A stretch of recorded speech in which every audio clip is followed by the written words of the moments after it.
Olá, seja bem-vindo novamente. Nesse vídeo abordarei as práticas de autorregulação emocional no enfrentamento do estresse e ansiedade. É uma continuação do vídeo anterior.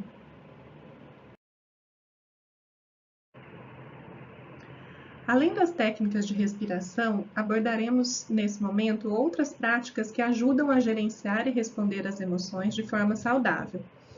Veremos mindfulness e meditação, reavaliação cognitiva, exercício físico regular e técnicas de relaxamento.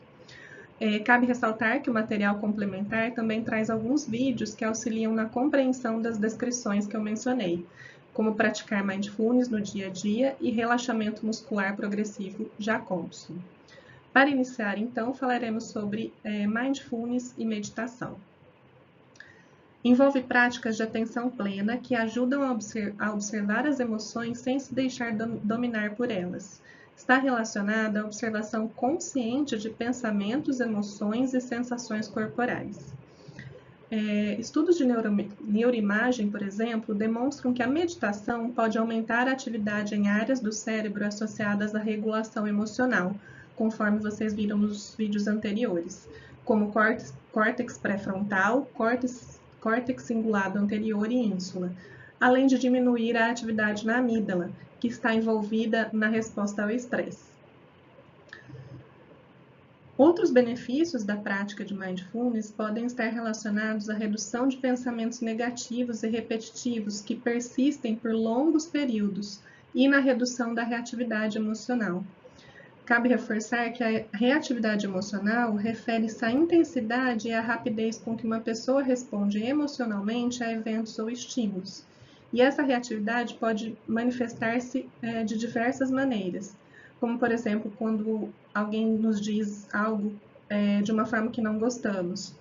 Então, podemos reagir de uma maneira até mesmo agressiva, né, por caracterizando a reatividade emocional envolvida nesse exemplo. Apesar dos benefícios evidentes relacionados ao mindfulness na resposta ao estresse e ansiedade, existem poucos estudos que comparam os efeitos psicofisiológicos dessa prática com técnicas de respiração, por exemplo. Nesse sentido, um estudo remoto, randomizado e controlado com 3 diferentes exercícios respiratórios diários de 5 minutos, em comparação com o período equivalente de meditação mindfulness durante um mês, revelou que todos os 4 grupos apresentaram melhora diária significativa no afeto positivo e redução na ansiedade estado e no afeto negativo. Esses 4 grupos referiam-se, 3 grupos eram de grupos de respiração e o quarto grupo, o grupo referente ao mindfulness. No entanto, houve diferenças significativas entre a meditação mindfulness e o trabalho respiratório no afeto positivo.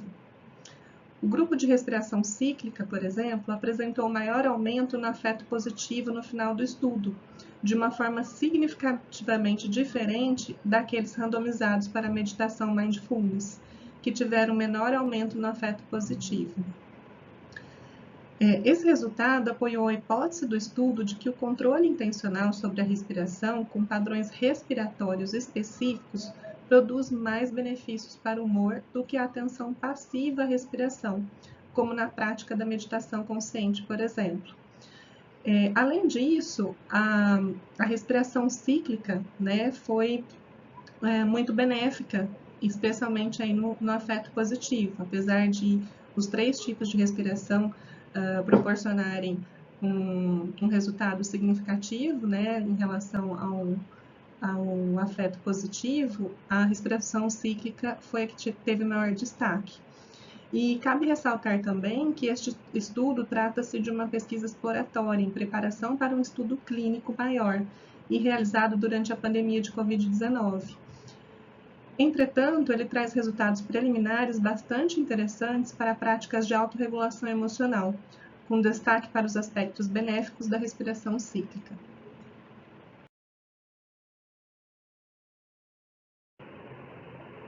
Falaremos agora sobre o segundo tipo de prática de autorregulação emocional, denominada reavaliação cognitiva.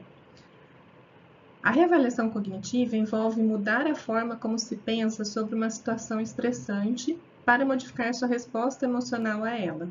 Em vez de se concentrar nos aspectos negativos, o indivíduo reinterpreta a situação de uma forma mais positiva ou neutra. A reavaliação cognitiva tem mostrado ser eficaz na redução da ansiedade e do estresse, promovendo uma visão mais equilibrada e positiva das situações. Um estudo realizado em 2016, por exemplo, demonstrou que a adoção estratégica de uma perspectiva distanciada de terceira pessoa, como reavaliação cognitiva, por exemplo, foi geralmente associada a uma redução na intensidade do afeto positivo e negativo. A adoção estratégica de uma perspectiva distanciada de terceira pessoa refere-se à prática de observar uma situação emocional ou estressante como se o indivíduo fosse um espectador externo, em vez de estar diretamente envolvido, o que o permite analisar seus pensamentos e sentimentos de maneira mais objetiva. Essa reavaliação auxilia a reconsiderar a valência emocional, ou seja, a forma como o indivíduo classifica a experiência como positiva ou negativa. Esse tipo de recurso também é adotado em muitas abordagens terapêuticas, como as cognitivas e comportamentais, por exemplo. Falaremos agora sobre o terceiro tipo de prática na autorregulação emocional, que trata-se do exercício físico regular.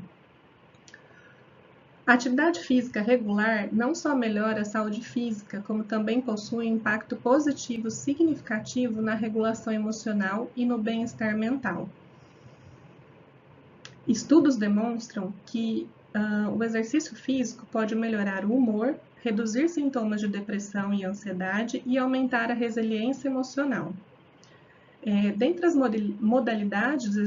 modalidades de exercício físico regular que auxiliam na regulação emocional, encontram-se diversos estudos, principalmente as modalidades aeróbicas e treinamentos de força, sendo que a combinação de diferentes tipos de exercício pode ser especialmente benéfica para o indivíduo.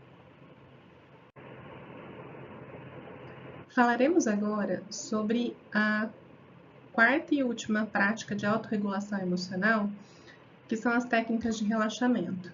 Mais especificamente, falaremos sobre o relaxamento muscular progressivo, que é uma técnica de relaxamento desenvolvida pelo médico americano Edmund Jacobson na década de 1920. O objetivo dessa técnica é ajudar as pessoas a reduzir o estresse e a ansiedade, promovendo um estado de relaxamento profundo através da prática consciente do relaxamento e da tensão dos músculos. De que forma aplicar essa técnica? O praticante tensiona e, em seguida, relaxa diferentes grupos musculares do corpo, um de cada vez. Isso ajuda a aumentar a consciência da tensão muscular e a diferenciação entre tensão e relaxamento. Geralmente começa pelos pés e avança para cima, ou vice-versa. Cada grupo muscular é tensionado por alguns segundos, geralmente de 5 a 10 segundos, e depois relaxado. No seu material complementar, você também encontra um vídeo que auxilia na prática dessa técnica.